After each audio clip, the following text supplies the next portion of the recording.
Smart Speakers Daily. Hello, I'm Peter Stewart. Thanks for listening. The article from soundhound.com, also available via the smartspeakers.com/links, going through some of user case studies of where people are successfully, various brands and businesses, organisations, individuals and so on, using voice AI as part of their work to better help people, particularly post-pandemic as well. Let's take a look at healthcare, because from voice-enabled medical devices and also patient rooms equipped with voice-controlled things like beds and TVs and call systems and so on, we're bringing convenience and efficiency to hospitals, and also particularly in hospitals, in healthcare settings, doctors, surgeries and so on. Having a touchless interface is of increasing more use, more interest, more importance than places perhaps outside hospitals. Now, according to Frost and Sullivan, it's great that Karen has actually mentioned the sources she's getting her stats from.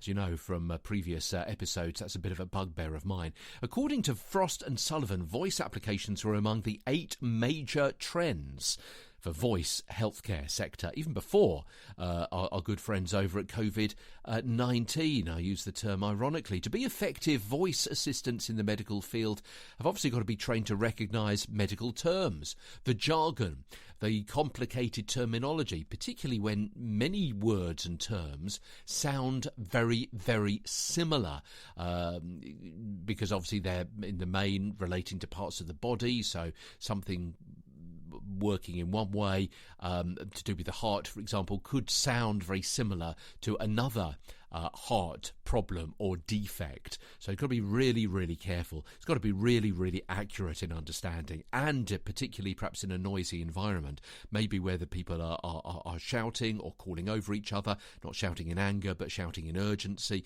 particularly in a cardiac arrest situation or something like that.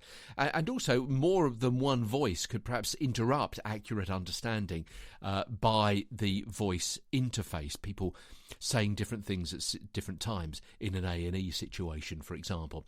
Now, in some applications, patient privacy concerns have limited the number of voice-enabled solutions. Things like note-taking, spoken about that before, diagnostics, spoken about that before, and patient interfaces.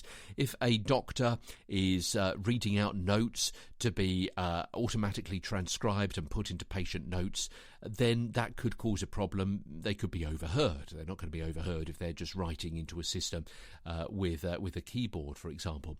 Voice assistants in patient rooms add comfort and convenience and reduce the risk of transmitting diseases through shared surfaces, TV remotes, nurse call buttons, hospital bed controls.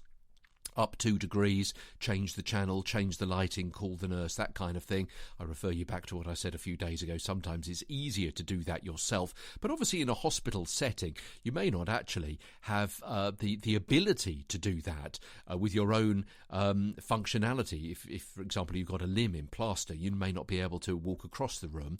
Or indeed, if you've got broken arm or something, you may not be able to reach out and touch something, or to pick up a remote control that's been fallen on the floor, and such like, and so on and so forth. That's it for today. I'm back tomorrow with Flash Briefing Friday. We'll conclude the article as the Smart Speakers Daily continues on Saturday proper. The host of Get a Better Broadcast podcast and video voice for you if you use a mic at work or as your hobby. Check that out, podcast. I'm Peter Stewart. Part of the Briefcast.fm network.